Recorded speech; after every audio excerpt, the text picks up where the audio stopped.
29 de noviembre de 1947, Asamblea General de la ONU. En la orden del día, la partición de Palestina en 2 estados, uno judío y otro árabe.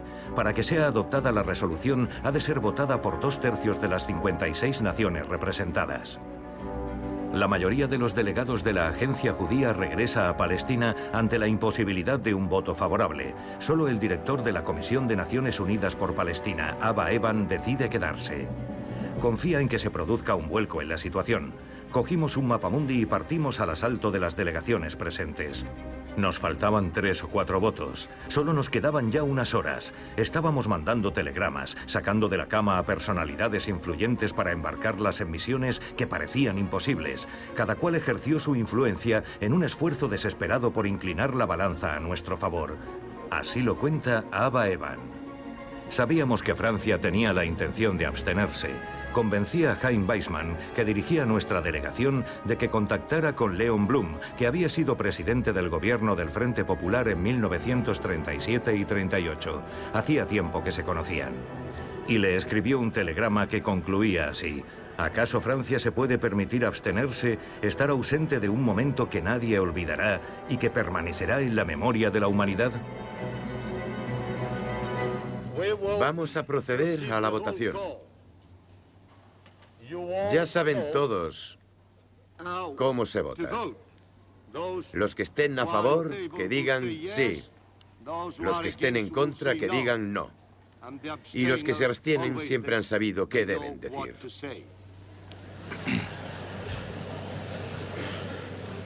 Vamos a empezar.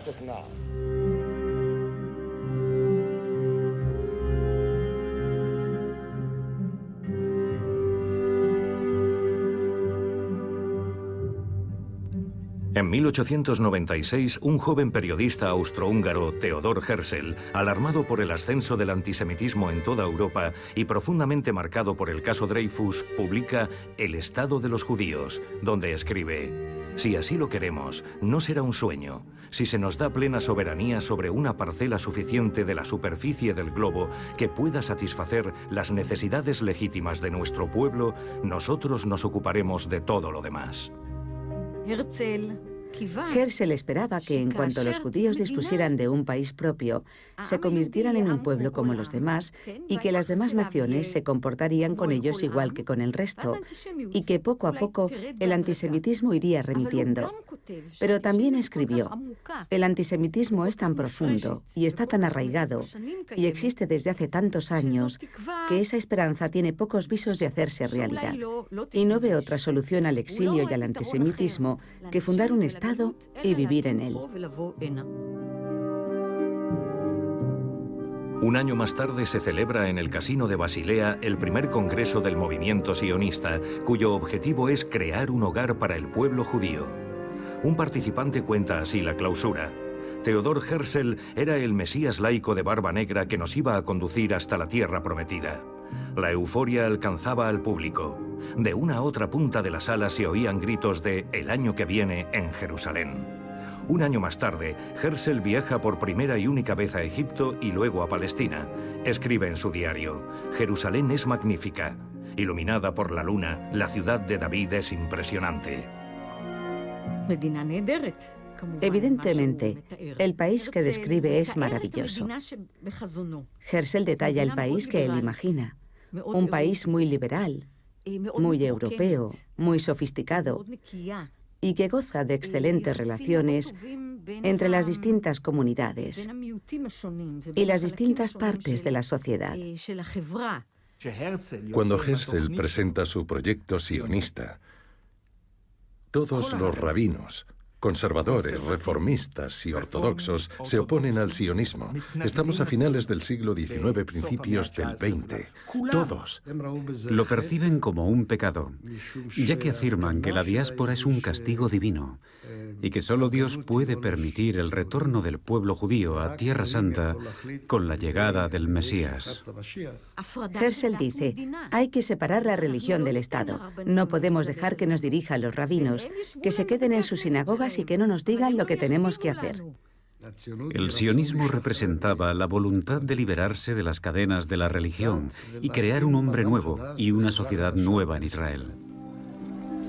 Fue en el séptimo Congreso Internacional Sionista celebrado en 1905 cuando se optó definitivamente por instalar el Estado judío en Palestina después de contemplar Uganda y Argentina. Es el primer congreso organizado desde la muerte de Herzl. Uno de sus miembros, Yitzhak Epstein, toma la palabra. Nos hemos olvidado de un pequeño detalle. Hay en nuestra amada tierra una nación entera que lleva cientos de años ocupándola y que no se ha planteado abandonarla. Estamos cometiendo un grave error psicológico.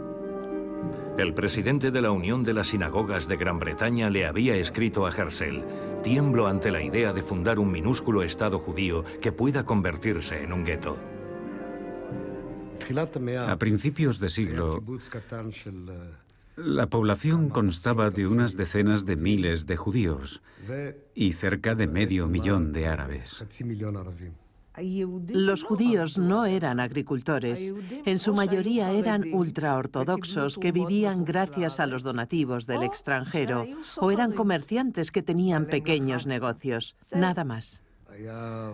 Había una pequeña comunidad religiosa muy practicante, principalmente en Jerusalén, y en otros sitios como en Hebrón y Safed. Sin lugar a dudas, las relaciones entre los judíos y los árabes eran buenas. Por ejemplo, era habitual que se vendieran tierras y casas entre ellos. Aquello no planteaba ningún problema. Mis padres, cuando vivían en Jaffa, tenían muchos amigos entre la población judía de la Palestina bajo mandato británico. Era algo natural por aquel entonces, no tenía nada de raro. Creo que no hay ninguna razón para negarlo. Es evidente que los judíos habían vivido en esta tierra. Indudablemente existía aquí una cultura judía. Los pogromos en Rusia aceleran la inmigración masiva de los judíos, principalmente a Estados Unidos. Un puñado de jóvenes estudiantes sionistas procedentes de Ucrania decide instalarse en Palestina. Llega un pequeño grupo y compra una parcela en Rishon LeZion. Y allí deciden instalarse. Una de las cosas más extrañas es que ya desde un principio los judíos dicen: es nuestro país. Y los árabes lo oyen. De hecho, la llegada del primer judío es el preámbulo del conflicto árabe-israelí. En este sentido, podemos decir que el germen del conflicto está presente desde el comienzo. Unos jóvenes idealistas vinieron aquí a trabajar la tierra y se dijeron: vamos a crear una colonia modelo en Israel. Hay textos de 1907 y 8 que dicen: esa historia es un gigantesco proyecto para desalojarnos de nuestro país. Las condiciones de trabajo tan duras en este país, en lugares donde estaban lejos de todo, los condujo a buscarse un modus vivendi en el que todo se pusiera en común. Y así fue como nació el primer kibutz.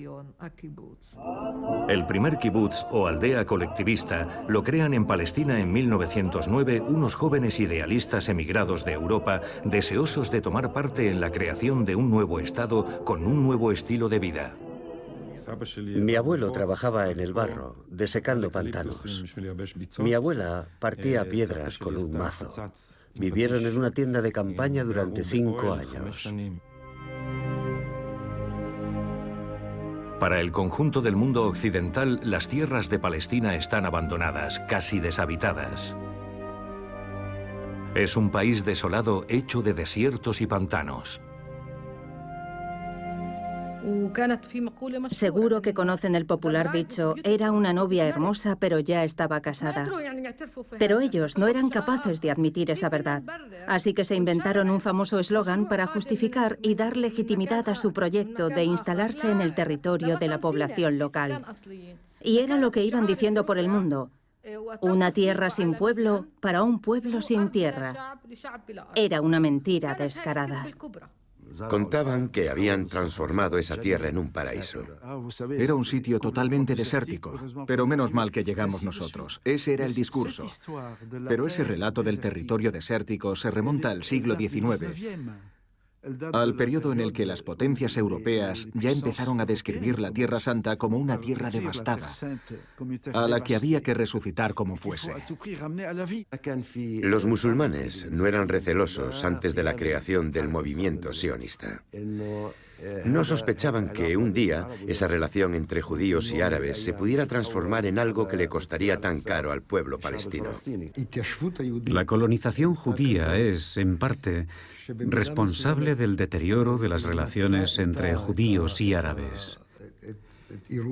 Y es que desde un principio se decidió que no se iba a utilizar mano de obra local árabe. Impulsados por el movimiento sionista, cada vez son más los judíos que se compran tierras en Palestina. Entre 1908 y 1913 se crean 11 nuevas colonias judías. Aparecen entonces las primeras muestras de oposición al movimiento sionista. Algunos árabes protestan contra la venta de tierras a los judíos. Todas las personalidades árabes palestinas han vendido tierras a los judíos. Tenemos esas actas de venta. Nuestras relaciones cambiaron. La gente notó que había un problema. ¿Cómo puede un árabe convivir en paz con alguien que llega y compra una tierra, pero quiere crear un país judío? No un país judío y árabe, un país judío. Las tensiones aumentaron progresivamente. Se acrecentaron debido a las olas sucesivas de inmigrantes. Fue entonces cuando los árabes empezaron a notar que el país se les estaba yendo de las manos. La Primera Guerra Mundial trastocará la geografía de Oriente Medio. El Imperio Otomano es desmantelado por los tratados de paz. A excepción de Turquía, Oriente Medio es ahora administrado por las potencias occidentales. Los acuerdos secretos Sykes-Picot entre Francia y Reino Unido atribuyen Palestina a los británicos. Los británicos hicieron todo lo posible por dotar de un Estado a los judíos en Palestina, por no hablar de la Declaración Balfour, que prometía esa tierra a los judíos. Para garantizar una presencia occidental, en noviembre de 1917, el ministro de Asuntos Exteriores de Reino Unido, Arthur James Balfour, le dirige una carta abierta al líder del movimiento sionista, Lord Lionel Walter Rothschild. Escribe: el gobierno de Su Majestad vería con buenos ojos el establecimiento en Palestina de un hogar nacional para el pueblo judío y pondrá todo su empeño en facilitar la realización de ese objetivo, dejando bien claro que no hará nada por vulnerar los derechos de los colectivos no judíos que residen en Palestina.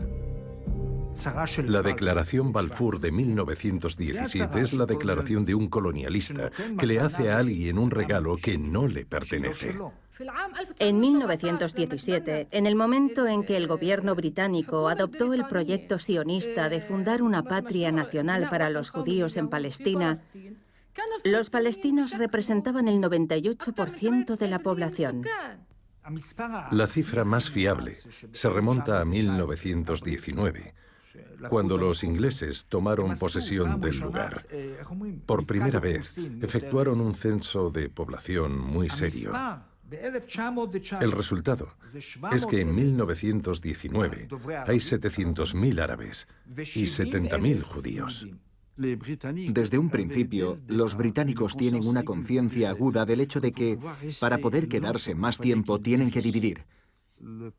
El primer acto de partición es un acto de perversión absoluta. Ya en el primer censo que hacen los británicos, crean unas categorías que no existen en los censos. Crean una categoría de judío y crean una categoría de árabe. Y esa fue siempre su idea. Dicho de otro modo, su idea es: hagamos que se peleen entre ellos y así seremos eternamente los árbitros del juego. Con el ascenso del nacionalismo árabe, las primeras manifestaciones antijudías se producen en marzo y abril de 1920 en Jerusalén y en mayo de 1921 en Jaffa y Tel Aviv.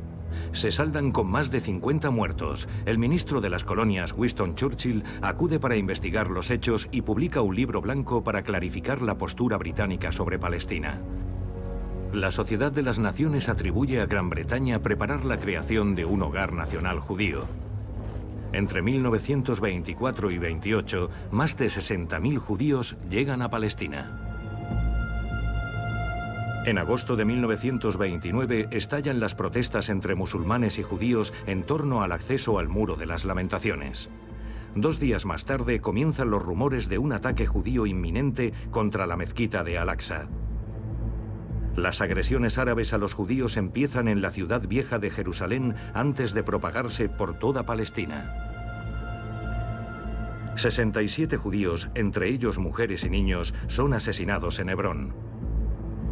Otra masacre se produce en Safed, donde mueren 18 judíos. Durante una semana de enfrentamientos, 133 judíos mueren a manos de los árabes. Un informe británico precisa, son manifestaciones locales de animosidad y hostilidad de los árabes hacia los judíos que se derivan de la no realización de sus aspiraciones políticas y nacionales. El partido nazi llega al poder en 1933. Comienza la persecución de los judíos en Alemania y Austria. En 1933, Adolf Hitler y su ministro de propaganda, Joseph Goebbels, organizan el boicot a los comercios de los judíos. La agencia judía firma un acuerdo con el Ministerio de Economía del Tercer Reich que permite a los judíos alemanes emigrar a Palestina si abandonan la mayor parte de sus pertenencias antes de irse. Entre 1933 y 39, la llegada de decenas de miles de inmigrantes impulsa la economía. Es una emigración de intelectuales, científicos, arquitectos, artistas. Se crean numerosas empresas. La población de Tel Aviv, creada en 1909, se ha triplicado y cuenta con 150.000 habitantes. La población se agolpa en las playas y en los sitios de moda. Ayer, en la esquina entre las calles Allenby y Bialik, se inauguró un elegante café digno de las mayores capitales europeas. Escriben en el periódico Haaretz. En 1935, David Ben-Gurión es nombrado presidente de la Agencia Judía. Llegó a Palestina en 1906 con 20 años desde una pequeña ciudad polaca para participar en la creación del nuevo Estado. Quería ya mismo un país para los judíos, pero sus amigos entendieron que iba a llevar su tiempo. Ese mismo año es nombrado jefe de la Haganá, el grupo armado de defensa de los judíos de Palestina prohibido por los británicos. En abril de 1936, los árabes lanzan un llamamiento a la huelga general exigiendo el fin de la inmigración y la prohibición de vender más tierras a los judíos. La oposición árabe-palestina culmina con la Gran Revuelta de 1936. Se oponen al sionismo y a la presencia británica en Palestina. Las revueltas se saldan con un número muy elevado de muertes. Varios cientos de árabes serán abatidos por los ingleses y más de 300 judíos hallarán también la muerte. El Alto Comité Árabe se constituye en octubre bajo la dirección del Gran Muftí de Jerusalén, Amin al-Husseini. El muftí era el dirigente del pueblo palestino. Era un ser abominable, nacionalista y pronazi. No solo porque los nazis eran los enemigos de los británicos y los judíos, sino porque además simpatizaba con la ideología nazi. Lanzándose en brazos de Hitler en Berlín, el muftí de Jerusalén hizo gala de una ceguera absoluta, demencial. El muftí acudió a Berlín e intentó crear secciones de las SS musulmanas. Quería poner en pie una unidad conjunta con el ejército alemán para venir a matar judíos a Palestina. El muftí no tenía ningún peso en Alemania. A Hitler le daba igual el muftí, pero trabó amistad con Eichmann. A comienzos de 1936, Eichmann dirigía el departamento de judíos de la Gestapo. y se la envió aquí para comprender cómo vive el enemigo, es decir, para aprender hebreo, para aprender las costumbres y la forma de vivir de los judíos. Luego debería volver a Alemania, sabiendo a qué se enfrentaba, para así poder entonces ocuparse de ellos. Eso es lo que él decía. Su obsesión era comprender qué era realmente un judío. Se produjeron varias reuniones entre Eichmann y el muftí. Eichmann lo contó y el muftí lo escribió en sus memorias. Tenían un objetivo común: deshacerse de los judíos. Mucho tiempo después, pagamos el precio de la locura del muftí de Jerusalén. El historiador Haggai Horowitz escribe: la primera señal del cambio de objetivo del movimiento nacional árabe se manifestó en el compromiso del gran muftí de Jerusalén con Hitler. Por primera vez, el peligro que amenazaba nuestra existencia se hizo evidente. Ya no era algo imaginario, fue el mazazo que cambió la naturaleza del conflicto y nuestra estrategia de combate. Los nazis ya han promulgado las leyes de Nuremberg y la vida de millones de judíos corre peligro en Europa cuando los británicos cortan las rutas de emigración a Palestina. Los que quieren huir del Reich no tienen muchas alternativas. Las demás naciones también cierran sus puertas a los judíos. En Estados Unidos, las cuotas de inmigración fijadas por el Congreso restringen drásticamente la llegada de refugiados de Alemania y Austria. En julio de 1938, la conferencia de Evian, dedicada a la acogida de los judíos perseguidos en Alemania, es un fracaso. De los 32 países representados, ninguno accederá a abrir sus fronteras. Ante la amenaza de una guerra con Alemania, los ingleses, que quieren evitar que los árabes se sumen a las fuerzas del eje, organiza la conferencia de St. James en febrero de 1939. Por primera vez reúne a judíos y árabes, pero las delegaciones árabes se niegan a hablar con la agencia judía. Los británicos consideran que Palestina es un polvorín. Publican un nuevo libro blanco que reduce considerablemente la llegada de inmigrantes y afirma sin ambajes que no tienen la menor intención de crear un Estado judío en Palestina.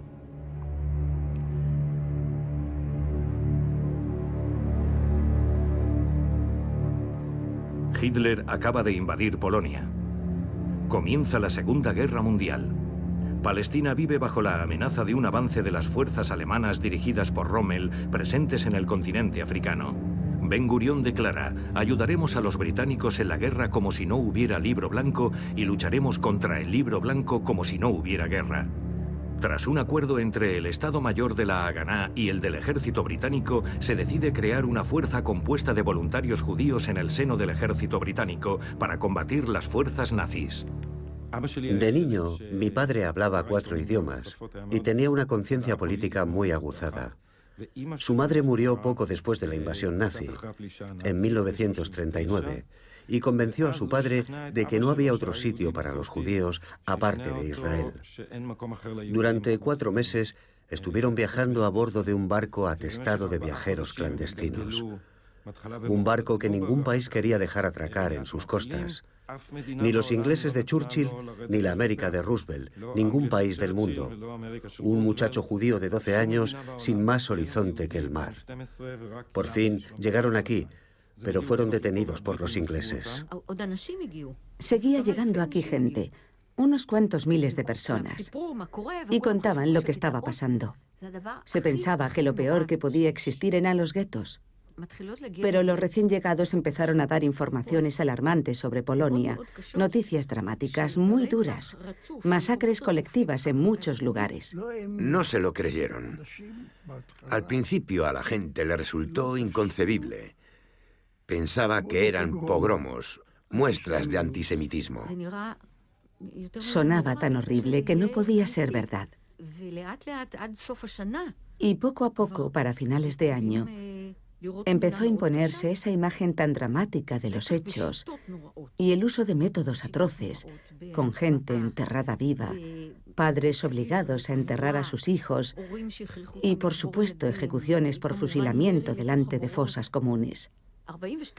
En 1942 llegó aquí un telegrama que decía que Himmler había decidido matar, antes de finales de ese año, entre 3,5 millones y 4 millones de judíos, con un gas llamado ácido prúsico, en lugares específicos. Ese telegrama parecía tan inverosímil que se quedó en el fondo de un cajón. Pero llegó un primer grupo de refugiados que recorrió el país diciendo: camaradas, está pasando de verdad. Es terrible. Y lo están haciendo metódicamente. ¿Cómo puedes oír algo semejante cuando toda tu familia vive en Europa? Quiere decir que has perdido a tu familia y a tu comunidad. La Segunda Guerra Mundial se acaba. Pero la victoria de los aliados sobre la Alemania nazi no modifica la política de los británicos. Londres sigue rechazando la inmigración de los refugiados a Palestina, pese a que 100.000 supervivientes judíos de Europa no tienen a dónde ir.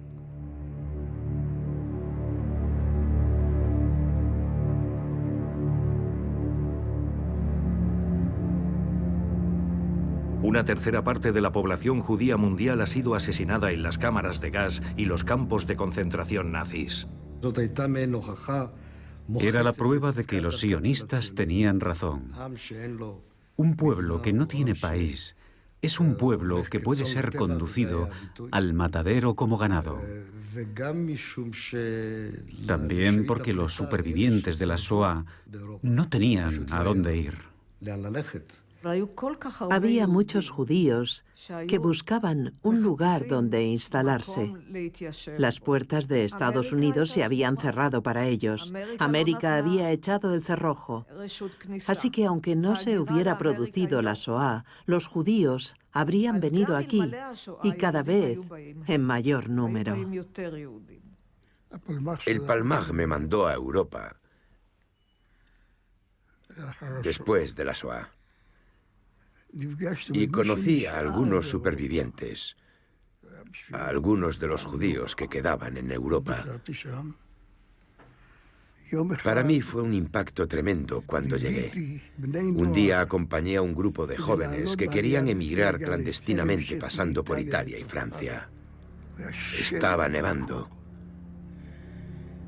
Hacía mucho frío. Pasé una semana con ellos. Y todas las noches había uno que chillaba en sueños. Todos tenían pesadillas. Fue impactante, terrible.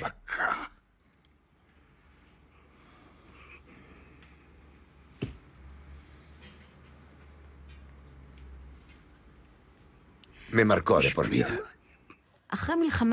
Tras la guerra, muchos de los supervivientes estaban desamparados, desorientados. Una gran parte de ellos, por todo ese sufrimiento y por la impresión de estar solos en el mundo.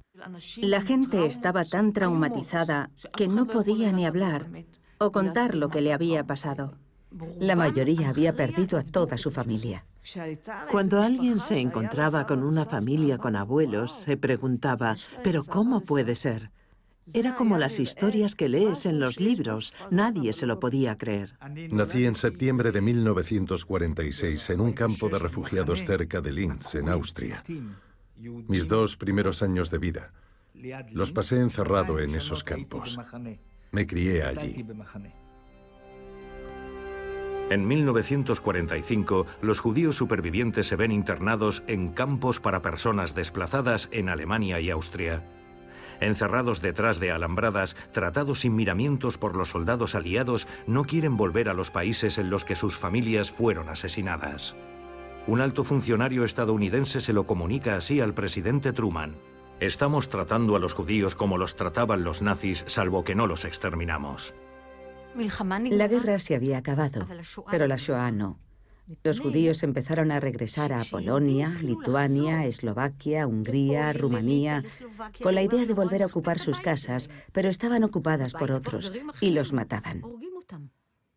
Solo en Polonia masacraron a más de 2.000 judíos entre 1945 y 46. Siempre se menciona el pogromo de Kielce, pero no fue más que uno de muchos.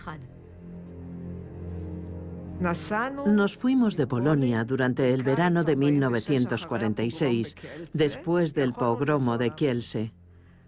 Nos podíamos haber ido a Estados Unidos, pero mi madre dijo que después de la Shoah había que ir al lugar donde viven los judíos. Llegamos a bordo de un barco griego sin la autorización de los ingleses. Nos habían dado unos documentos falsos y el día de nuestra llegada había un toque de queda. Y mi madre dijo, Dios mío, ¿pero a dónde hemos llegado? ¿Qué clase de sitio es este? La llamada Operación Iglú permitirá a los ingleses deportar a Chipre a los judíos que tratan de llegar a Palestina.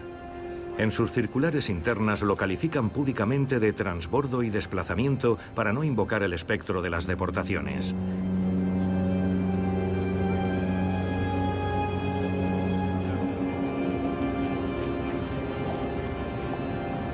Nada más atracar en el puerto de Haifa los barcos atestados de inmigrantes clandestinos, las fuerzas británicas que los aguardaban los evacúan y los transfieren a Chipre a bordo de barcos jaula.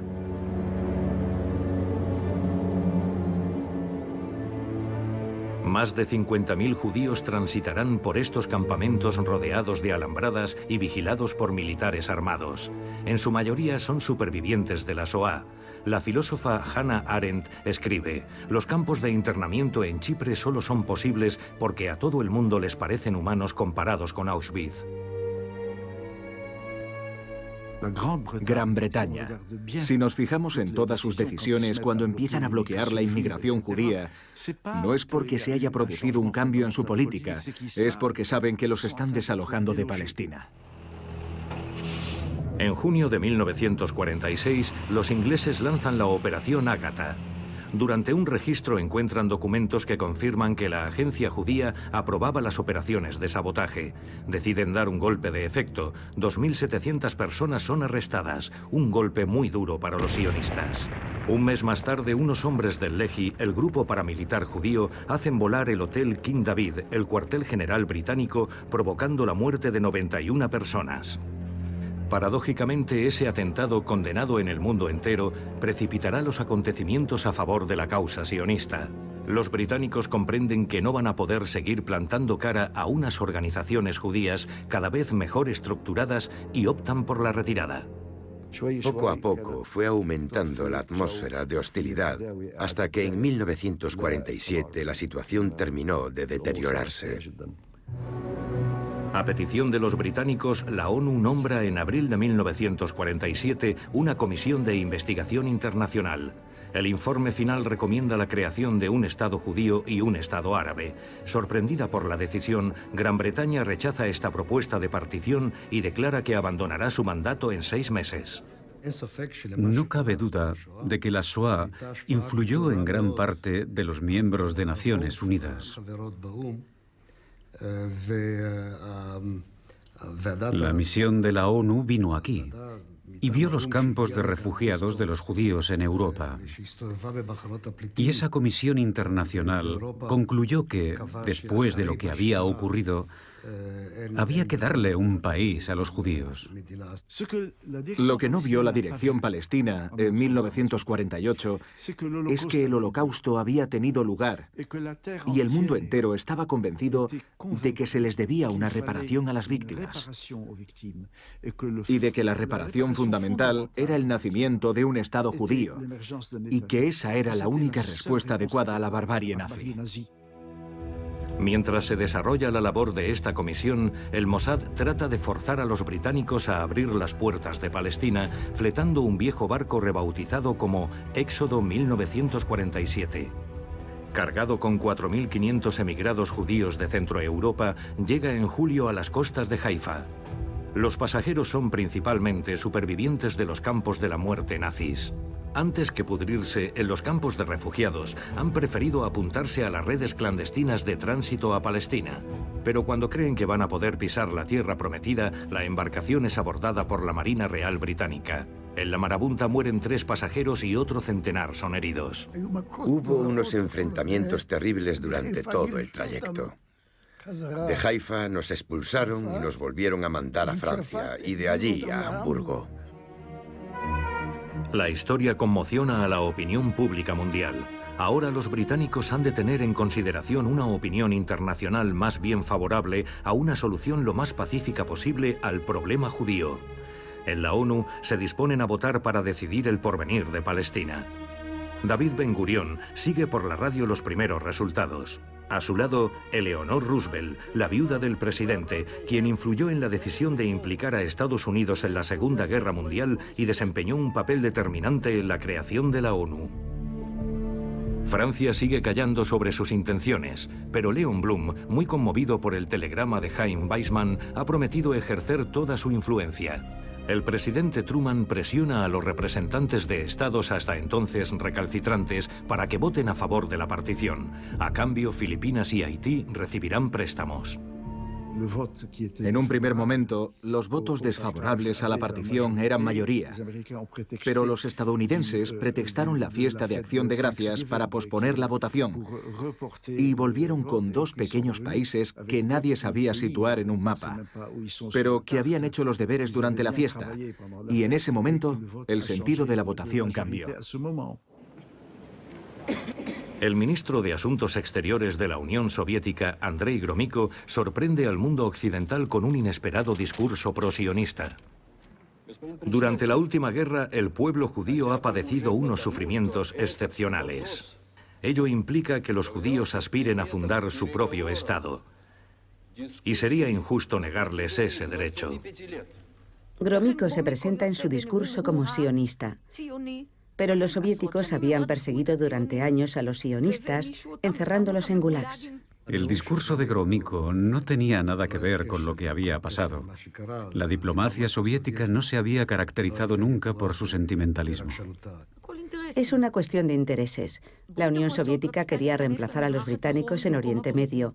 Los ingleses acabarían siendo expulsados y no quería que Estados Unidos les robase el sitio. Unión Soviética, sí.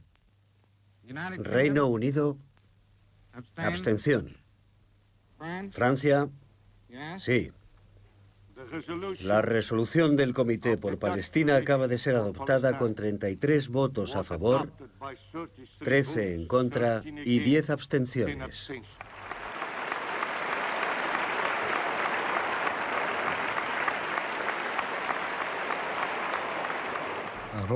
La mayoría que obtuvimos en la votación relativa a la partición de Palestina en noviembre de 1947 nunca habríamos podido obtenerla antes, y ni siquiera así fue fácil de conseguir. Se dice que la decisión se produjo a causa de la mala conciencia de los occidentales por la Shoah.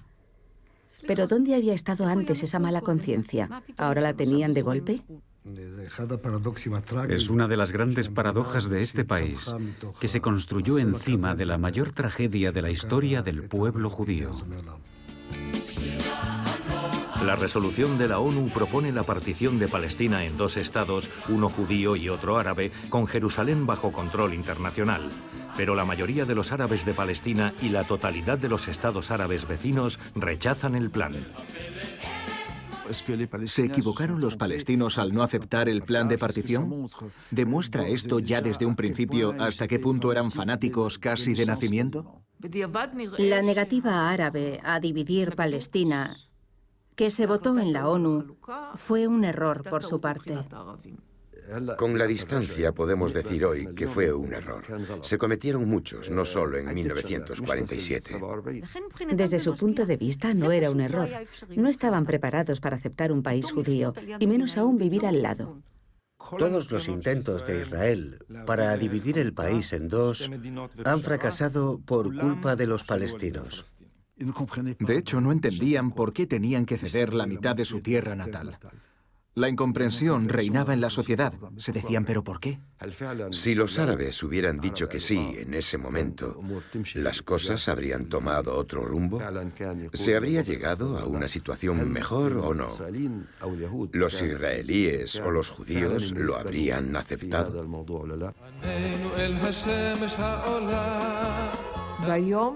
El día de la declaración de la ONU, yo era muy joven y ya me había acostado. Mi madre vino a despertarme para que me acordase del día de la creación del Estado judío. Me dijo, nos han dado un país.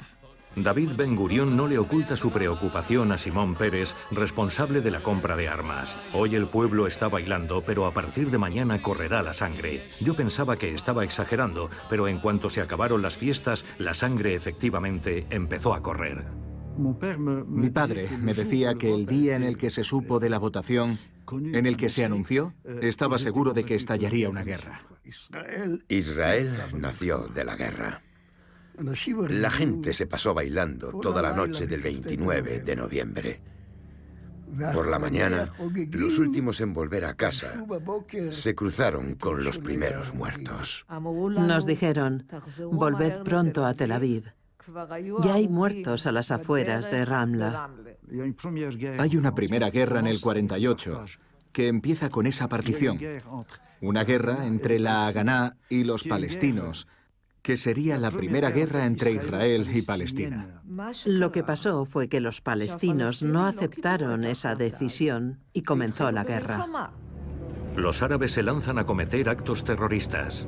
En Jerusalén, un triple atentado con coche bomba dirigido a la redacción del diario The Palestine Post, al mercado de la calle Ben Yehuda y a las oficinas de la agencia judía se salda con un centenar de muertos judíos. En Haifa, miembros del Irgun, organización militar escindida de la Haganá, arrojan 2 artefactos explosivos en una refinería, matando a 6 obreros árabes. La masa enfurecida mata a 39 judíos como represalia antes de que los soldados británicos restablezcan la calma. En marzo de 1948 se diseña el Plan Dalet. La Haganá mantendrá el orden con autoridad para la expulsión de palestinos. Ben Gurión quería ponerlo en práctica el 15 de mayo, coincidiendo con la partida de los británicos. Pero dadas las realidades militares, la Haganá pasa a la ofensiva y empieza a aplicar el plan. La Haganá hizo todo lo que pudo para presionarlos, para meterles miedo, para que se marchasen. Disparaban en mitad de la noche y hacían patrullas con coches militares para aterrorizarlos. En todo momento se planteó evacuar el territorio para instalar reemplazantes, o sea que es una práctica que presupone ya una política muy clara. También están todos los planes operacionales de las unidades militares del ejército judío, que en aquel entonces era la Haganá y cuyo objetivo era siempre evacuar el territorio. Cuando llegaron mis padres, les propusieron una vivienda vacía en Jerusalén, una casa de unos refugiados palestinos, pero la rechazaron. Les pareció raro. Se dijeron, si nosotros mismos somos refugiados, ¿cómo nos vamos a instalar en casa de unos refugiados? Hubo unas cuantas masacres que le dieron a entender a la población que si no se iban, estaban muertos, y que si se iban, podían salvarse. No olvidemos que en marzo de 1948 se produce la matanza de Deir Yassin, que siembra el pánico. Deir Yassin es una pequeña aldea árabe de 600 habitantes a 5 kilómetros de Jerusalén. No es un lugar estratégico y no forma parte de las aldeas a ocupar. Sin embargo, y pese a las reticencias del responsable de la Haganá, el Irgun y el Lehi, los 2 grupos paramilitares, atacan la aldea el 9 de abril. Pero la operación está mal preparada y los palestinos les ofrecen una resistencia que sorprende a los asaltantes. Estos no tardan en sufrir 5 bajas mortales, entre ellas varios oficiales. Los hombres del Irgun y el Lehi toman entonces las viviendas una por una y hacen volar varias casas con explosivos. Tras la masacre, el número de víctimas asciende a 200.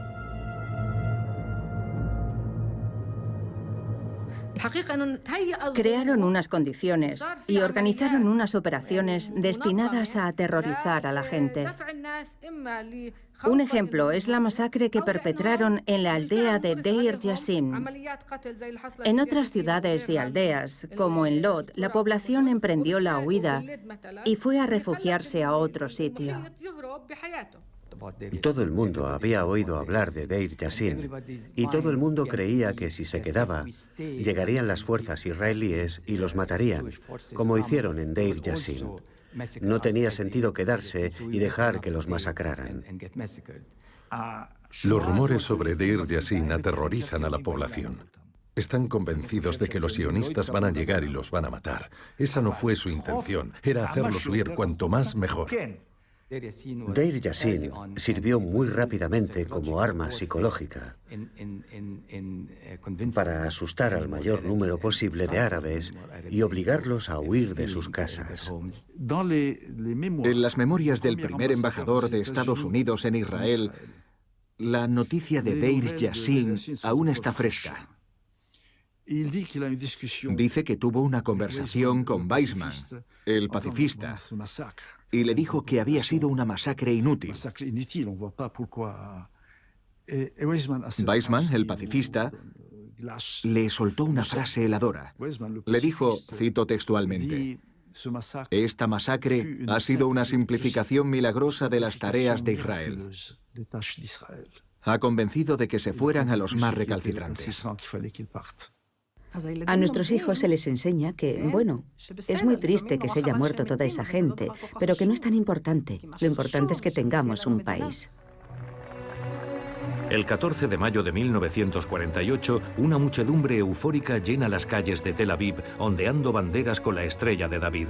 En Tel Aviv, puesto que Jerusalén está asediada y es inaccesible, Ben Gurión, plantado bajo el retrato de Theodor Herzl, declara con voz firme: «Proclamamos la fundación del Estado judío que llevará el nombre de Estado de Israel. Tendemos la mano de la amistad y la paz a todos los estados que nos rodean. Hay espacio suficiente en este país para nosotros y para los árabes». El Estado de Israel ha nacido. El sueño se convierte en realidad.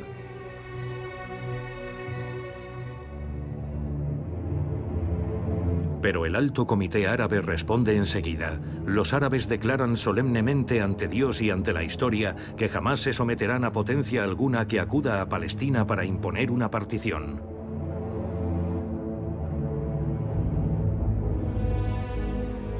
Gran Bretaña pone fin oficialmente a su mandato y sus tropas se disponen a emprender la retirada. El comandante británico entrega simbólicamente el mando de la tierra de Palestina a los líderes sionistas. Pasé varias noches sin dormir de lo emocionado que estaba. Tel Aviv sin los ingleses. Las fuerzas británicas abandonaron el país, pero dejaron muchas armas a los árabes. Eran antisionistas desde el minuto uno.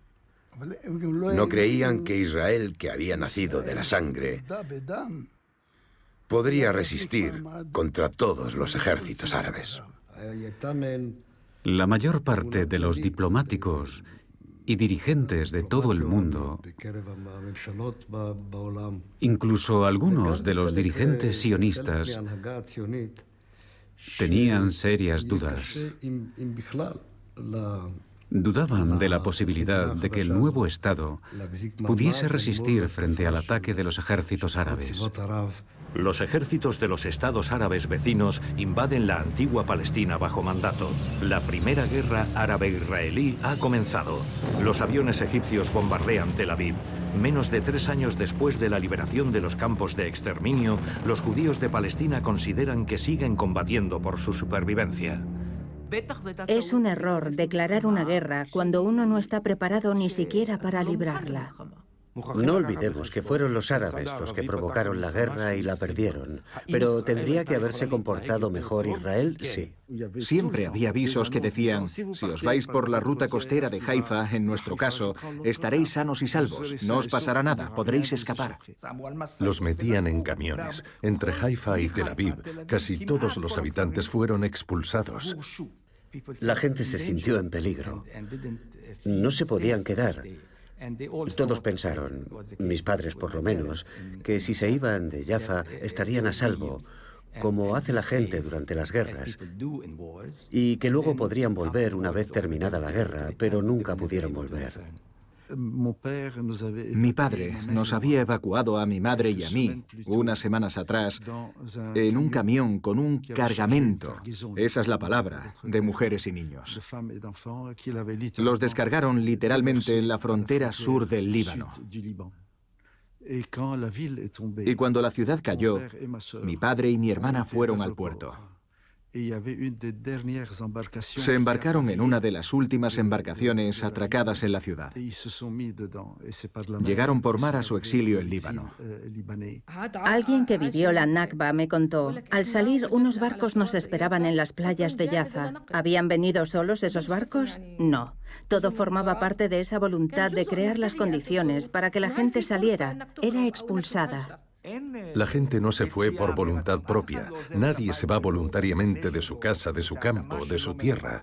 En tiempos de guerra, la gente tiene miedo y huye. Pero con la esperanza de volver a sus tierras y a sus casas cuando la guerra se acabe, sobre todo los agricultores. Los dirigentes árabes les dijeron, idos, vamos a ganar la guerra y luego podréis volver porque vamos a ganar. Ya recuperaremos después nuestras tierras y nuestras propiedades. ¿Una persona que huye de su casa no tiene derecho a volver? El crimen fue no dejarlos volver. En guerra te escapas, te desplazas. ¿Por qué les disparamos cuando intentaron volver a sus casas? En julio, varios meses después de la creación del Estado de Israel, que se había producido en mayo, la gente sigue siendo expulsada de sus casas bajo coacción. Se expulsó a cerca de 750.000 palestinos antes, durante y después de 1948. Tras varias operaciones militares entrecortadas con treguas, las fuerzas israelíes ganan militarmente en todos los frentes, salvo en Jerusalén, partida en dos por la línea de armisticio que deja la ciudad vieja del lado árabe. La población judía es expulsada por las fuerzas jordanas. Cisjordania es anexionada por el Reino de Jordania y la Franja de Gaza es ocupada por Egipto. Palestina desaparece del mapa político. Al ganar la guerra, Israel conquista un 26% más de territorio con respecto al plan de partición. Controla el 81% de la Palestina de 1947. Tras la guerra en los territorios conquistados, Israel procede a ocupar nuevas tierras. Una parte son tierras de aldeas árabes que fueron nacionalizadas. No se puede ignorar, es un hecho histórico. Hasta el 47 solo se había comprado el 10% de las tierras de Palestina. El 10% nada más. El resto de las tierras fue anexionado, expropiado después del 48, después de la guerra. La guerra de 1948 ve el éxodo de cerca de 750.000 árabes palestinos de los 900.000 que vivían en los territorios que pasaron bajo control israelí.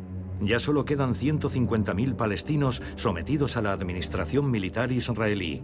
La comunidad internacional evita interesarse por los refugiados que deambulan sin saber a dónde ir.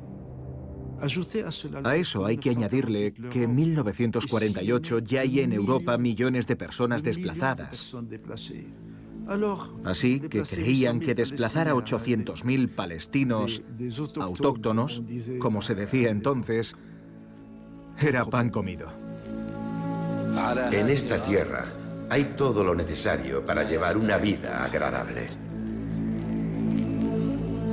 El olor del pan al amanecer. Las confidencias de las mujeres sobre los hombres. Las nubes que imitan una bandada de criaturas.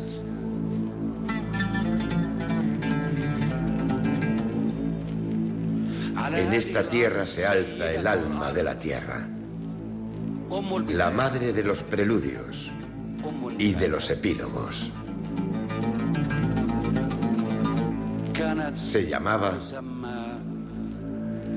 Palestina. Se sigue llamando Palestina. Palestina.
Desde la creación del Estado de Israel, las leyes británicas destinadas a restringir la inmigración son abolidas, abriendo de par en par sus puertas a todos los judíos. La ley del retorno instaura el derecho de todo judío a hacerse ciudadano de Israel inmigrando al país. Es el comienzo de una considerable ola de inmigración procedente de Europa. Es un verdadero maremoto. Más de la mitad son supervivientes de la Shoah. A lo largo de los primeros 6 meses posteriores a la independencia, son 100.000 los inmigrantes que desembarcan en Israel y más de 250.000 en 1949, aumentando la población en un 50%. Estos nuevos inmigrantes procedentes de todos los rincones de la tierra son extranjeros entre ellos y hablan un número incalculable de idiomas. La prioridad es integrarlos.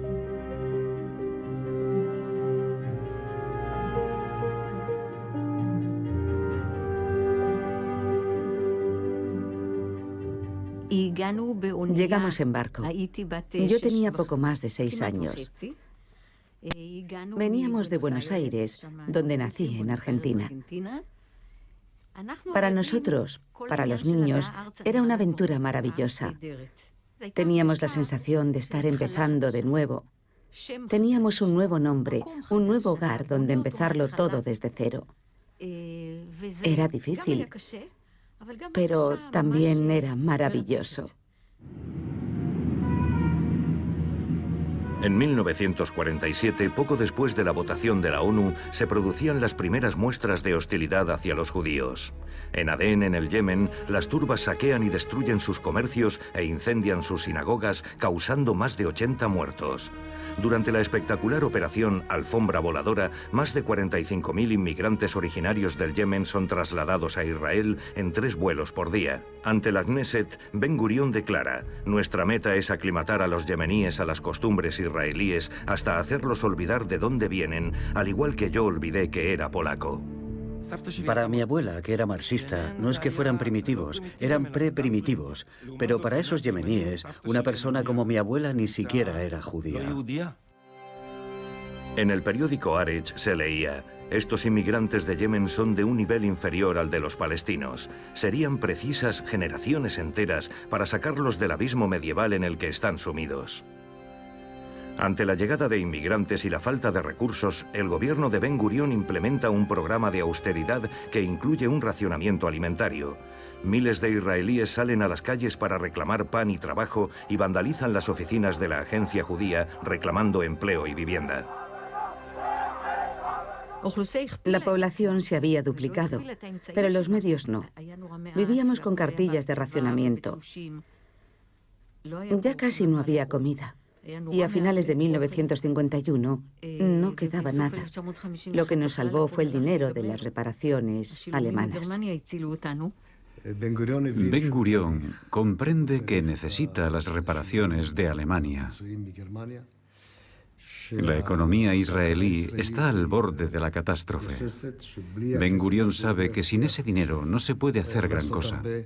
Begin, los supervivientes de los guetos y hasta la izquierda dijeron: ¿cómo? ¿Dinero alemán? Antes muertos. Y estábamos al borde de la muerte. Begin se opuso a esa iniciativa. La percibía como el precio de la sangre, como dinero sucio, como dinero a cambio de la sangre de los judíos. Y entonces decidió organizar, sobre todo en Jerusalén, una serie de impresionantes manifestaciones.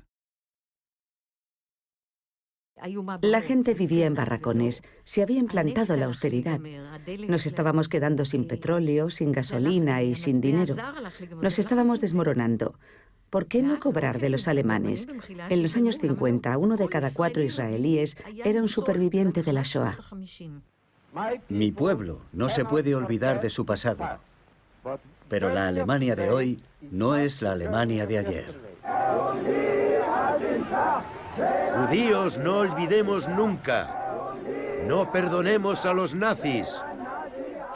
Hay que entender la psicosis en la que vive la gente después de la guerra. El odio visceral que le tienen a los alemanes y que en Israel sigue vivo. Cuando yo llegué aquí y nos dieron el pasaporte israelí, ponía: válido para todos los países excepto Alemania. Estaba prohibido hablar en alemán.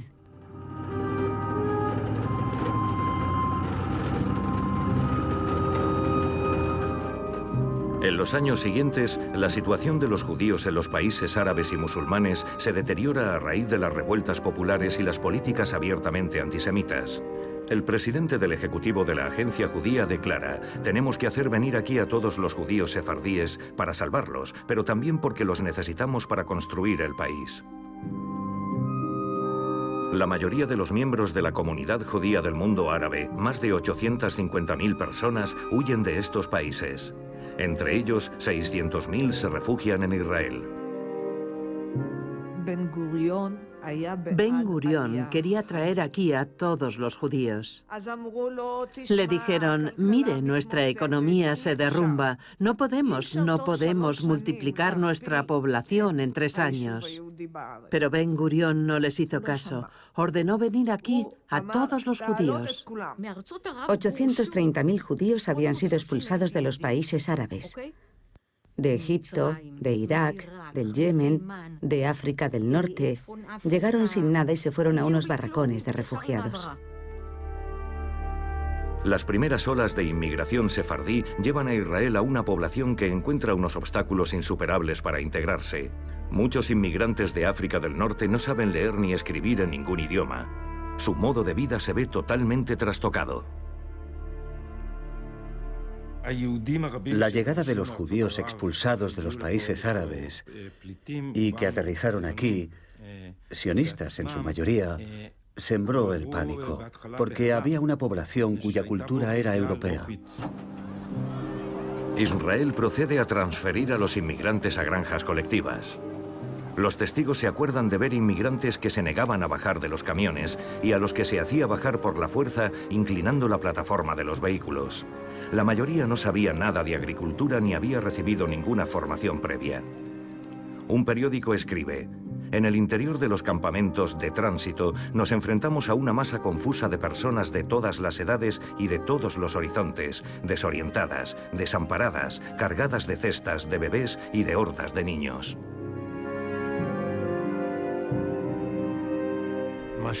Lo que padecieron los judíos de África del Norte y de los países árabes se merece toda una película aparte. Sin entrar en detalles, sufrieron cosas espantosas. Yo me crié en los años 50 y 60. Casi no había más que niños askenazis en aquel entonces.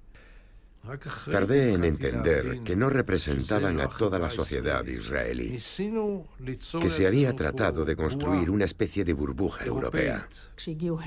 Cuando llegaron aquí, los judíos de Europa del Este accedieron al poder, del movimiento sionista a la dirección del país. Y trataban a los judíos de los países árabes como una raza menor, inferior. Llegaron con un desprecio total por todo lo que no era europeo. Era vergonzoso. Se decía que esos asiáticos que estaban llegando, esos orientales, no tenían cultura. La mayoría eran analfabetos. Los dirigentes de la agencia judía lanzan un mensaje de alerta: estamos destruyendo a esa gente. Pero Ben Gurión insiste: la inmigración refuerza nuestra seguridad. Si duplicamos, si triplicamos el número de inmigrantes, aumentaremos nuestra seguridad. Pero el Ministerio de Inmigración declara que hay que ralentizar a toda costa el ritmo de la inmigración. El gobierno toma entonces una medida que hace un año hubiera sido inconcebible: limitar la ola de inmigración. En el 51 serán 173.000, en el 52 menos de 24.000 y al año siguiente 10.000. Ben Gurión había pedido a las mujeres que tuvieran muchos hijos, pero al final las que dieron a luz a más niños eran aquellas cuya progenie no le interesaba. Estaba frustrado. El país no se parecía en nada a lo que esperaba. Estaba decepcionado, no solo por los sefardíes, sino por los judíos en general. ¿Qué podía hacer ahora? Porque no había otro pueblo más que ese. Ese era nuestro pueblo. En unos pocos años, Israel experimenta una tasa de crecimiento de un 10% anual. Se crean varias ciudades, así como cerca de 400 kibbutz y granjas colectivas. Pero el país ha de enfrentarse a la negativa árabe a aceptarlo en la región. Las escaramuzas y los actos de sabotaje dentro de Israel se cifran por miles y más de 400 israelíes son asesinados entre 1953 y 1956.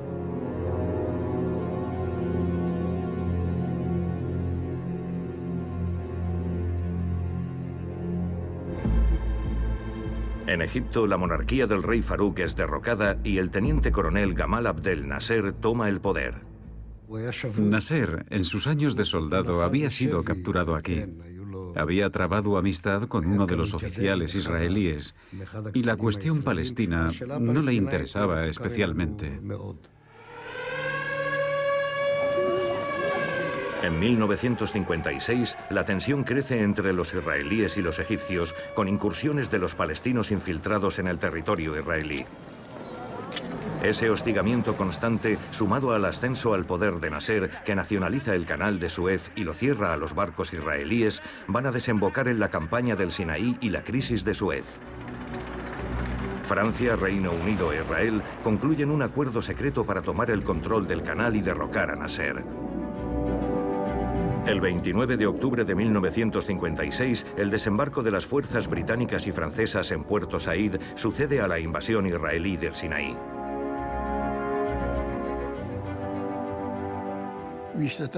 He participado en muchas guerras, en casi todas las guerras.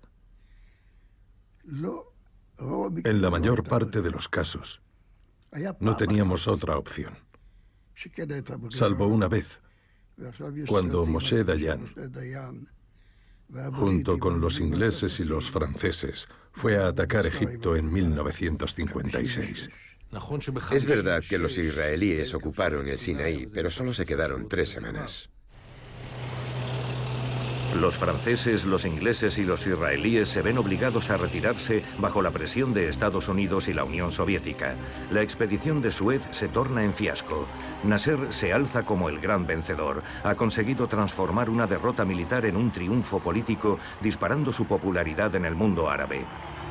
El Sinaí le será restituido a Egipto a principios de 1957. Ben Gurión vive esa retirada como un fracaso personal. Él había querido librar esa guerra contra Egipto y esa decisión le valió críticas hasta en su gobierno. El presidente Eisenhower le recrimina que haya intervenido sin acordar nada con el gobierno americano. Ben Gurión está amargado y deprimido hasta que en mayo de 1960 acude al Knesset. El Servicio de Inteligencia de Israel ha capturado al infame criminal de guerra Adolf Eichmann. Adolf Eichmann, capturado en Argentina, será juzgado en Jerusalén por su participación en la solución final. Es la primera vez que un alto responsable nazi comparece ante aquellos a los que quería exterminar. Durante los 11 meses que transcurrieron entre su captura y el juicio, Ben Gurión hizo todo lo que pudo para convertirlo en los juicios de Nuremberg del pueblo judío. No culpable. Acudí todos los días, desde el primer día hasta el último. Fui el único periodista que siguió el juicio desde el principio hasta el final.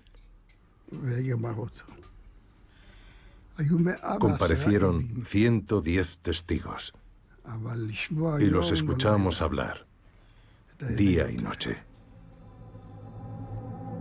El juicio a Eichmann, que durará cerca de un año, será una terapia para los israelíes, sobre todo para los más jóvenes. Los jóvenes israelíes que habían nacido aquí no conocían ese pasado, apenas sabían nada. Les llevó su tiempo.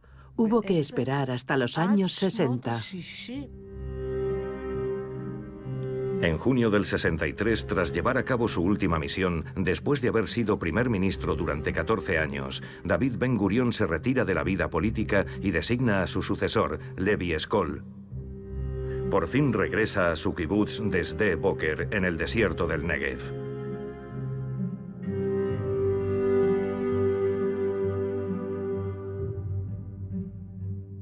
Ben Gurión era como el príncipe de Maquiavelo. Así era Ben Gurión. Sin él, la creación del Estado de Israel no hubiera tenido lugar. Y nosotros, el pueblo palestino, pagamos muy caro con nuestra sangre esa operación que condujo a la creación del Estado de Israel. Los israelíes se pensaban que, con el paso del tiempo, los palestinos se olvidarían de Palestina y se irían a vivir a otra parte. Pensaban que, con el paso de las generaciones, ya no se acordarían de Palestina y le perderían el apego a su país. Pero se equivocaron. Ben Gurión dijo que a los 10 o 20 años se habrían olvidado de que habían sido un pueblo. Por suerte, no lo consiguió. Gracias a Dios. El pueblo palestino ha demostrado que los vínculos con su tierra y con su historia siguen siendo igual de fuertes. Ben Gurión cometió muchos errores, por supuesto. Por aquel entonces pensaba que con el tiempo los palestinos se acabarían olvidando. Pero ni lo han olvidado ni se lo hemos dejado olvidar. Si gran parte de los que se han ido no han encontrado su sitio en otra parte, es porque los países que los han acogido no les han permitido encontrar su sitio. No se han integrado. Los han encerrado en campos de refugiados. Los palestinos son los únicos cuyo estatus de refugiado se transmite de generación en generación. Les han negado toda forma de integración. Cada nación por sus razones, pero también para mantener viva eternamente la cuestión palestina. Evidentemente, es un arma diplomática y moral contra el Estado de Israel. Para excusar su impotencia, los regímenes árabes pronuncian enfáticos discursos prometiendo la liberación de Palestina. En mayo del 64 se reúnen en Jerusalén los representantes palestinos, Gamal Abdel Nasser y el rey Hussein de Jordania. La cuestión palestina empieza a cobrar cada vez más peso, porque es una cuestión alrededor de la cual se puede poner de acuerdo todo el mundo árabe, y así la cuestión palestina se vuelve central. El congreso se celebró en el Monte de los Olivos. Era el primer congreso. Mi padre asistió, al igual que muchos otros palestinos, y evidentemente estaba también Ahmed Shukeiri. Nasser impondrá al palestino Ahmed Shukeiri como primer presidente de la Organización para la Liberación de Palestina. El método contemplado por la OLP es la lucha armada. Nuestro éxodo no había sido una mera derrota. Fue un intento de demoler toda existencia palestina.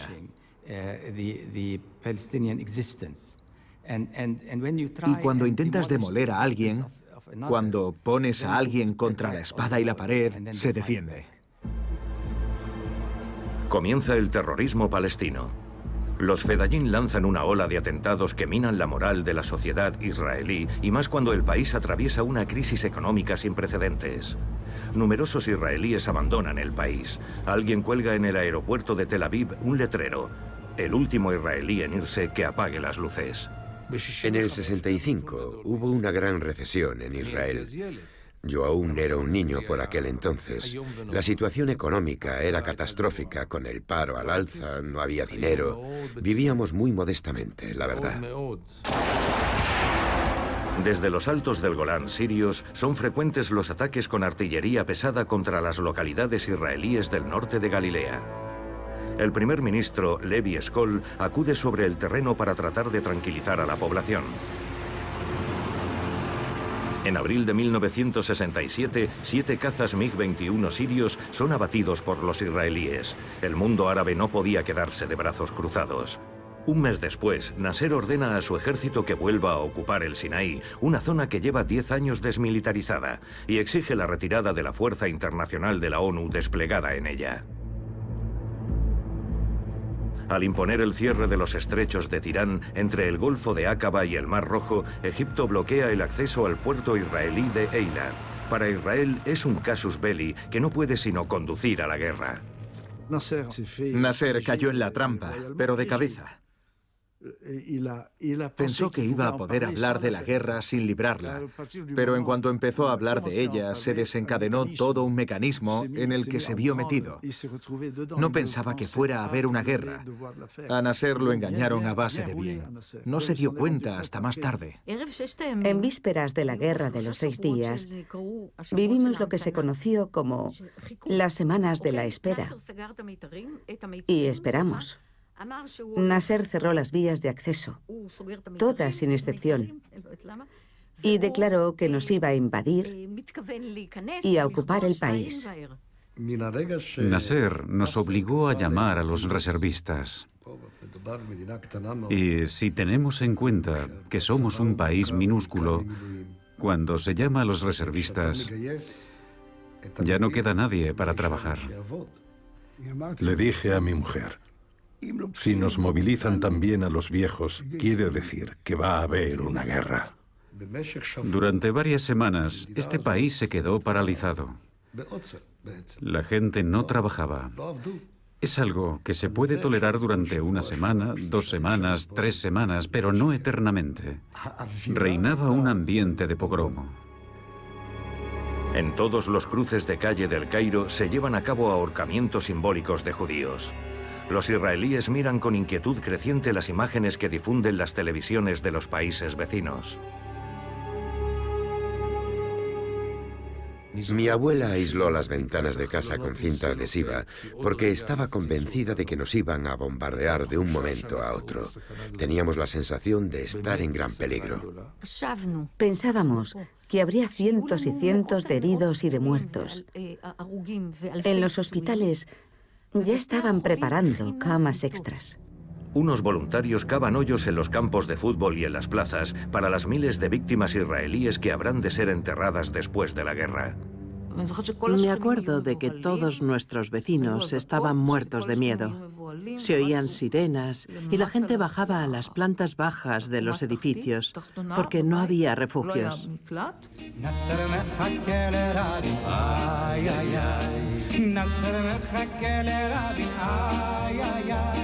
Los dos países libran una guerra con canciones interpuestas. En el bando israelí, Nasser quiere liarse a golpes con Rabin.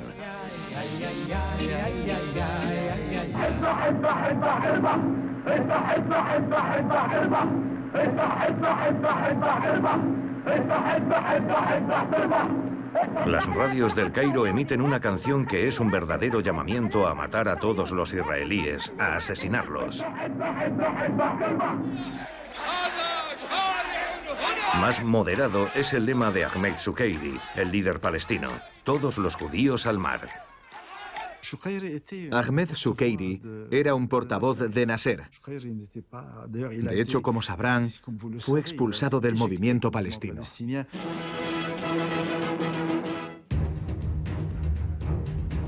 La televisión egipcia emite unas imágenes de ficción de lo que será la próxima guerra.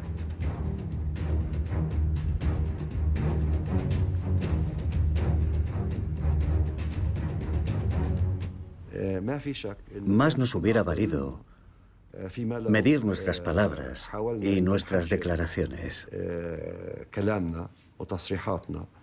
Deberíamos haber tratado de equilibrarlas con respecto a nuestras capacidades y con respecto a nuestros intereses militares. Eso está claro. Yo tenía 11 años y me daba la impresión de que era una guerra por nuestra existencia. Así es como se nos presentaban las cosas. Y no parábamos de oír en la radio a los árabes diciendo que esta vez lo iban a conseguir. Era aterrador.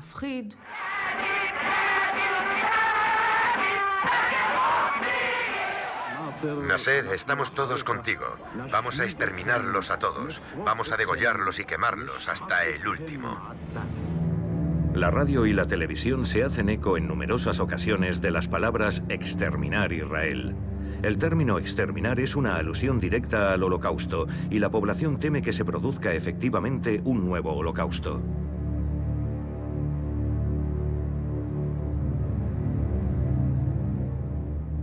Vivíamos bajo el terror permanente de que nos tirasen al mar, de que nos detestasen, de que nos exterminasen.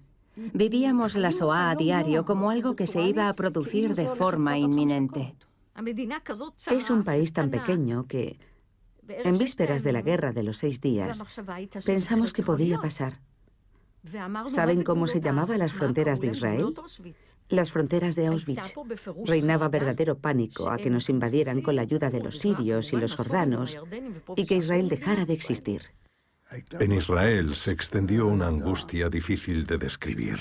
Nos decíamos, vamos a desaparecer. Y los oficiales del ejército acudieron a Eshkol y le dijeron, ¿a qué está esperando? El primer ministro Levi Eshkol advierte al general Isaac Rabin, héroe de la guerra árabe-israelí de 1948. No podemos entrar en guerra sin que Estados Unidos nos dé luz verde.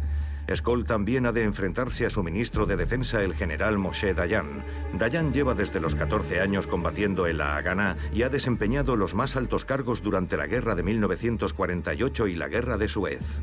Rabin se reúne con Dayan y Menachem Begin, el líder de la oposición, antes de anunciarle a Eshkol: hay que atacar sin esperar más para que no nos destruyan. Eshkol, que tiene poca experiencia militar, se deja convencer y termina por ceder ante Dayan. En cuanto Dayan se incorpora al gobierno, y encima con alguien como Begin en la oposición, cosa que ocurría por primera vez, estaba claro que la guerra estaba a la vuelta de la esquina.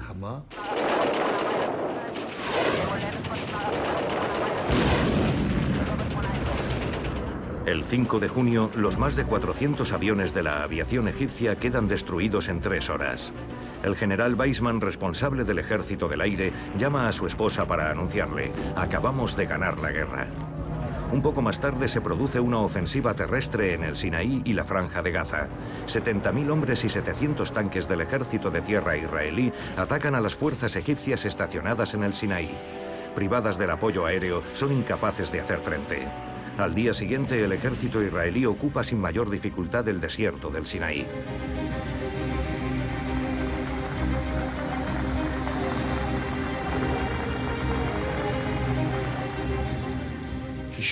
El hecho de paralizar la aviación egipcia desde las primeras horas de la guerra fue determinante en el desenlace del conflicto. Primero, reinó una euforia ligada al alivio de seguir con vida. Seguimos aquí, aún no nos han matado. Los israelíes lo vivimos como si, efectivamente, nuestra supervivencia estuviera amenazada. Más tarde aparecieron teorías según las cuales todo había sido un enorme farol y otras cosas por el estilo. Ha sido confirmado por los historiadores. Las autoridades militares y nuestros dirigentes sabían perfectamente que nuestra existencia no corría peligro. Nos dijeron que estábamos en peligro de exterminio y yo lo creí. El hecho de que utilizase ese miedo dice mucho del gobierno israelí. La única razón por la que estalló la guerra de los 6 días fue porque nuestros generales estimaron que el ejército egipcio era muy débil y era el momento de atacar y de conquistar territorios. Es la verdad.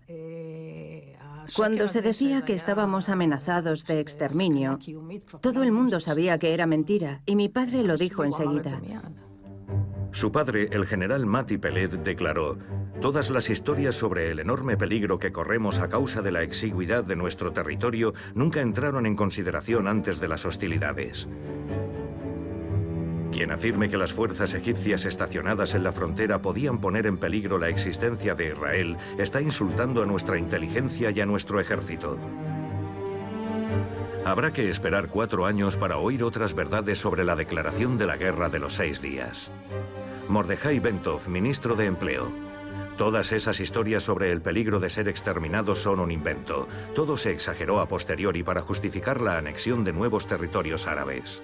El general Weizmann: nunca hemos estado en peligro de ser exterminados. Esa hipótesis nunca entró en juego antes de la guerra. Menachem Begin: Nasser no pensaba atacar. Tenemos que ser honestos. Decidimos atacarlo nosotros a él. Moshe Dayan: la idea de que Siria era una amenaza para Israel antes de la guerra es una tomadura de pelo. Isaac Rabin. Nasser no quería una guerra. Las divisiones que mandó al Sinaí no habrían bastado para lanzar una ofensiva contra Israel. Él lo sabía tan bien como nosotros. Nosotros no lo vivimos así.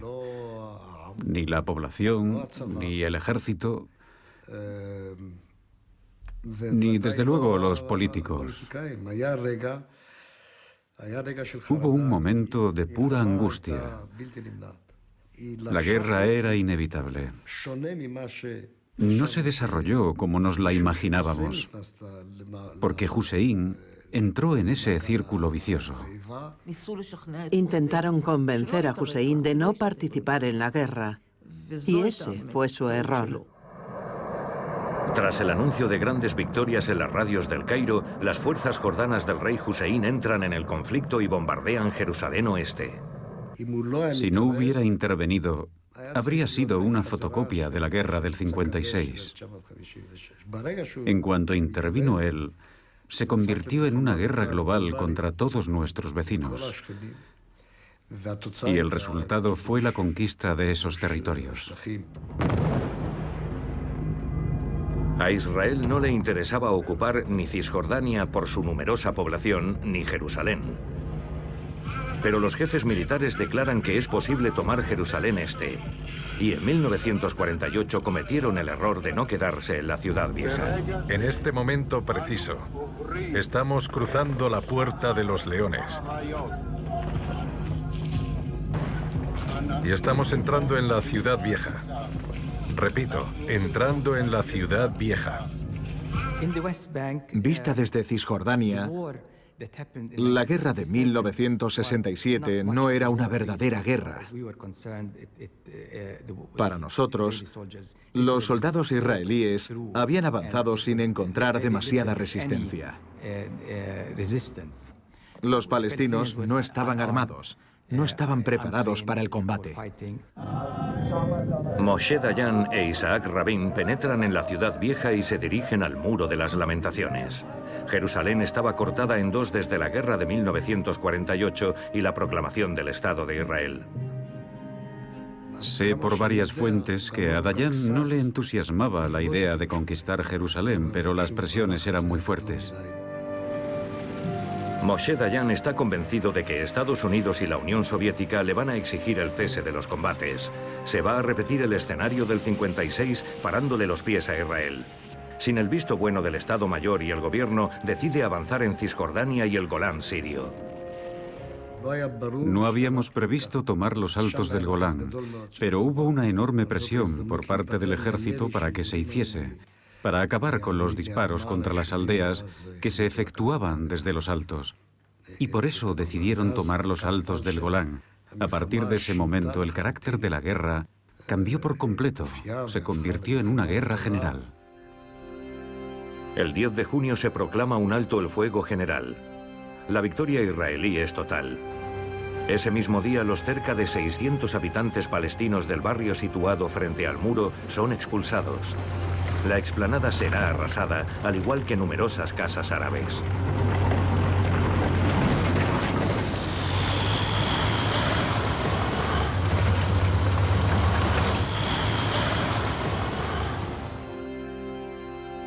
El 18 de junio, Israel anexiona 71 kilómetros cuadrados al este de la ciudad antes de extender en ellos su legislación.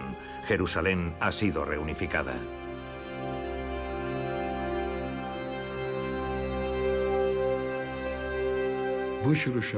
La conquista de Jerusalén no era necesaria para defendernos. Era una conquista romántica. Y en política, el romanticismo es algo bastante peligroso.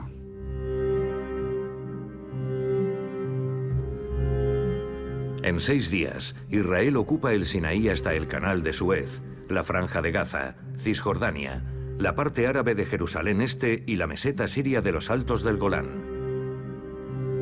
1 millón de árabes quedan sometidos a su administración. El Estado de Israel pasa de medir 21.000 kilómetros cuadrados a 102.000. Tras la batalla de Jerusalén, nos llevaron al Muro de las Lamentaciones. Y cuando llegué al muro, vi a toda esa gente, tan laica como yo, que se puso a decir que se trataba de un lugar sagrado. Los lugares santos no tenían ninguna importancia para los primeros sionistas. Pero cuando ocurrió aquello, supuso una gran conmoción. Hemos vuelto. Estos lugares nos pertenecen. Qué fácil ha sido. Solo Dios puede haber obrado un milagro semejante. Era como si hubiera llegado el Mesías. Atrajo a muchos jóvenes que eran religiosos y se volvieron nacionalistas, e incluso a jóvenes que al principio no habían sido religiosos. Lo que está claro es que todos los religiosos se volvieron de derechas. Esta victoria tan aplastante que algunos vivieron como una experiencia religiosa, mesiánica, cambiaría el curso de la historia. Me acuerdo de que, a pesar de mi educación comunista, cuando anunciaron la conquista de la ciudad vieja de Jerusalén, me ganó el entusiasmo e iba repitiendo por ahí la noticia emocionada. Hemos conquistado la ciudad vieja. Creo que no decía liberado. Me lavaron tanto el cerebro que acabé tomando parte en esa orgía nacionalista y religiosa que se desencadenó y en la que participó todo el mundo. Yo solo tenía 14 años. Tenía la impresión de volver a casa, de que habíamos liberado esos territorios. Pero lo más dramático es que no recuerdo haber visto nunca a un solo árabe. En 1967 hubo una nueva ola de refugiados. Esta vez procedentes de Cisjordania en dirección a Jordania. Los refugiados del 67 se sumaron a los refugiados del 48. Fueron desplazadas 150.000 personas. Y eso solo amplificó el problema ya existente.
Volví a casa en el verano de 1967. Mi casa estaba en la línea que separaba Jerusalén Este de Jerusalén Oeste. Pero esa línea, esa frontera, ya no existía a mi regreso. Desde el jardín de mi casa, veía Israel como si fuese otro mundo. Una parte del mundo que no conocía, o que solo conocía por las historias que me contaba mi madre. En 1967, yo tenía ya 16 años. Y no sabía nada de la parte de Palestina que estaba en manos de Israel. No sabía nada porque a partir de 1948 se creó esa frontera que no se nos permitía atravesar. Nadie pensó que la ocupación fuese a durar tanto tiempo. Se pensó que sería algo temporal. El gobierno había afirmado que los territorios serían su baza de cara a las futuras negociaciones de paz. Pensábamos que pronto reinaría la paz y que nos entenderíamos con los habitantes de Judea y Samaria. El Golán estaba vacío y el Sinaí también. Nos entenderíamos, todo saldría bien.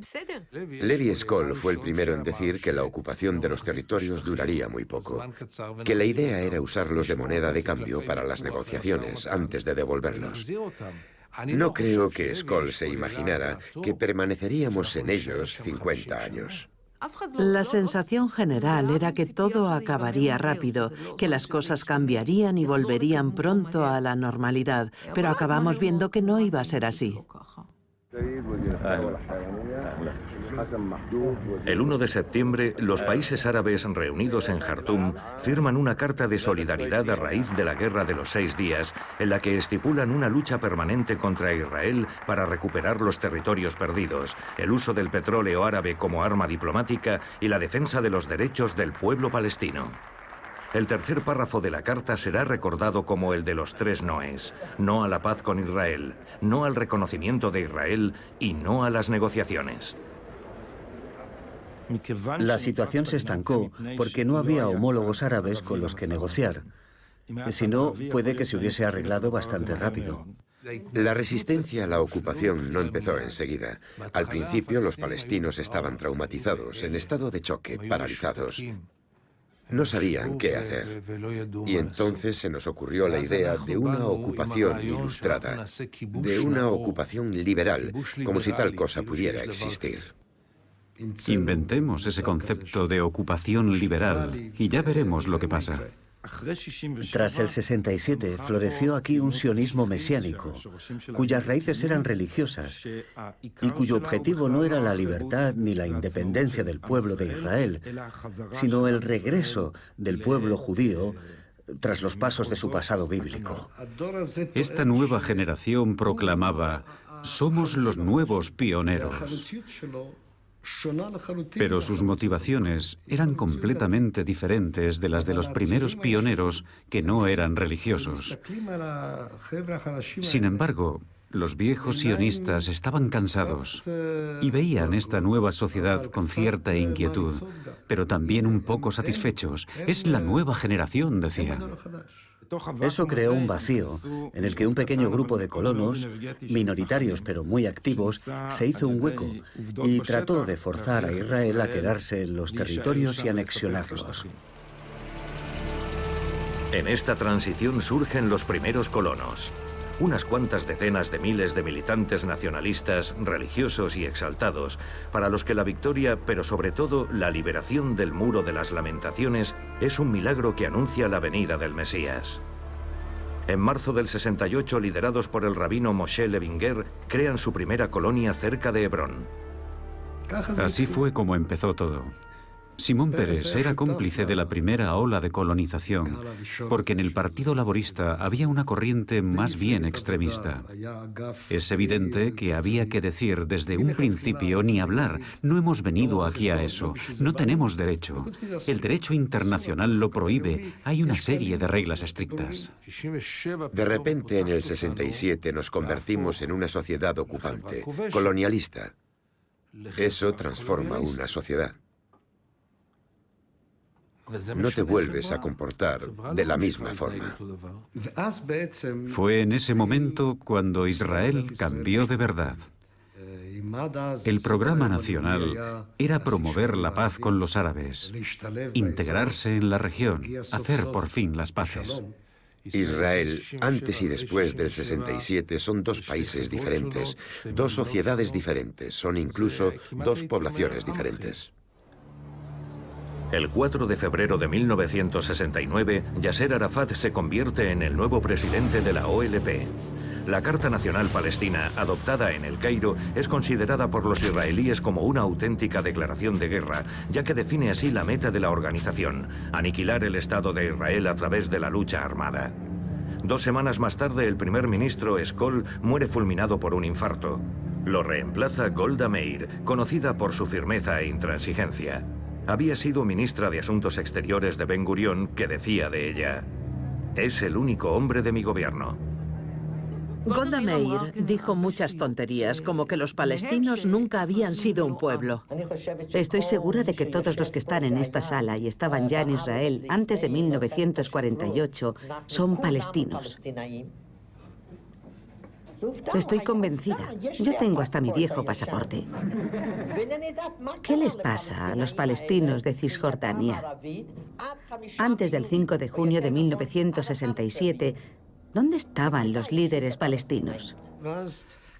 Se puede decir que es el comienzo de una ceguera política y cada vez más acentuada.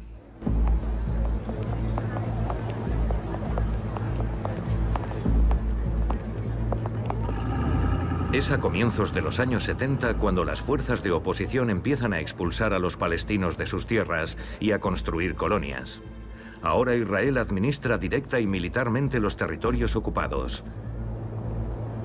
Todos los servicios son gestionados por militares: la sanidad, la educación, la agricultura y el empleo.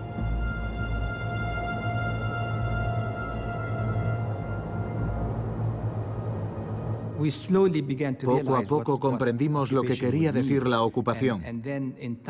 Comprendimos que la ocupación quería decir sobre todo que nos iban a arrebatar nuestras tierras, que nos las iban a arrebatar para construir sus colonias. Los que piensan que esta gente va a seguir soportando esta situación que hace de ellos ciudadanos de segunda categoría están equivocados. Los palestinos se han acostumbrado a aguantarlo todo, pero ¿hasta cuándo? Los atentados suicidas han destruido el bando de la paz. Nos hemos quedado mudos. Es difícil defender la paz cuando hay autobuses volando por los aires en las calles. La forma que han escogido los palestinos de luchar es la violencia, que no conduce a nada, o una apatía que los empuja a no hacer nada. Aún les queda mucho por aprender para organizar una lucha eficaz e inteligente contra la ocupación. En el bando palestino, aunque nadie lo declare abiertamente, varios de nuestros dirigentes se han aclimatado a la situación en la que nos encontramos hoy. Es una situación de lo más desmoralizadora, humillante y deplorable. Pero nuestros dirigentes están dispuestos a seguir viviendo así. Los israelíes se piensan que si no hablamos de la ocupación es como si no existiese. Y está a una media hora de nuestras casas. Y aún así la mayor parte de los israelíes nunca han ido. No les interesa lo que pasa allí. Es muy difícil cambiar las cosas. Levantar ese velo que han echado los israelíes sobre todo lo relacionado con la ocupación. Hemos negociado durante 25 años sin llegar a nada, porque la colonización no ha dejado de llevarse a cabo. Un cuarto de siglo más tarde, ¿cuáles son los resultados? Los israelíes camuflan la realidad, pero claro que sí, vamos a sentarnos a hablar, a firmar acuerdos y estrechar manos. Y todo para que nadie se fije en las excavadoras que siguen trabajando. No hay ninguna política para parar la colonización. Según las estadísticas israelíes, la población de las colonias judías de Cisjordania ha seguido aumentando cerca de un 4% al año y hoy asciende a más de 400.000 personas. No se puede hablar de esos 400.000 y no hablar de los 300.000 colonos judíos que hay en Jerusalén. Lo siento, la ocupación de Jerusalén Este no deja de ser una ocupación. Hay 700.000 colonos y no hay ni habrá nunca un jefe de gobierno que esté dispuesto a ordenar la evacuación. Por eso hay gente que, como yo, no cree ya en la solución de los dos estados. La solución de los dos estados, en el sentido clásico del término, no llegará jamás, a menos que se produzca un milagro. Y no lo digo solo yo o Elías Sambar, es lo que dicen todos los que observan la situación. Durante años nos hemos preguntado, yo el primero, si Israel quiere construir la paz. Y a medida que he ido conociendo y hablando con más gente, he empezado a comprender una cosa. Que la verdadera pregunta es si Israel es capaz de construir la paz. No creo que la paz sea imposible. Mi miedo es que no se quiera construir la paz, que cuanto más tiempo pase, más complicado sea, hasta que llegue un punto en el que la gente se encoja de hombros y diga, ya no la necesitamos. Cuando me sumé a la resistencia tenía 20 años y hoy tengo 70. Si no pensara que tiene solución, ¿por qué seguiría dándome cabezazos contra la pared? No hay conflictos eternos, aunque este lo parezca. Hace más de un siglo que empezó. En Jerusalén Este, de donde vengo yo, ninguno de nosotros tiene nacionalidad. No tenemos pasaporte. Los palestinos somos ciudadanos de ninguna parte. Yo no tengo país. No soy israelí, no soy jordano, no soy egipcio, no soy tunecino, no soy francés, no soy italiano, no soy nada. ¿Volvería un día a Palestina? No, es demasiado tarde ya para mi generación. Mi Palestina no existe ya. Tenemos la sensación de que la han borrado, porque siempre nos han dicho que nunca ha existido. Nos han echado de casa, nos han expulsado a las fronteras, pero lo que ha pasado nadie lo podrá borrar. ¿Vencerán la sabiduría y la moderación al fanatismo y la estupidez? No lo sé. El historiador, como dice Hegel, es el profeta del pasado.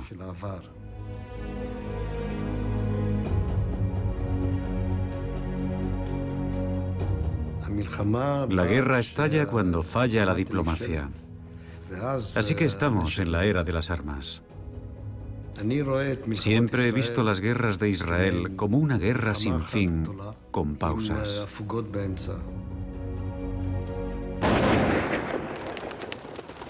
Si lo piensas, es un conflicto que no cesa nunca, y el ciclo está lejos de haberse acabado.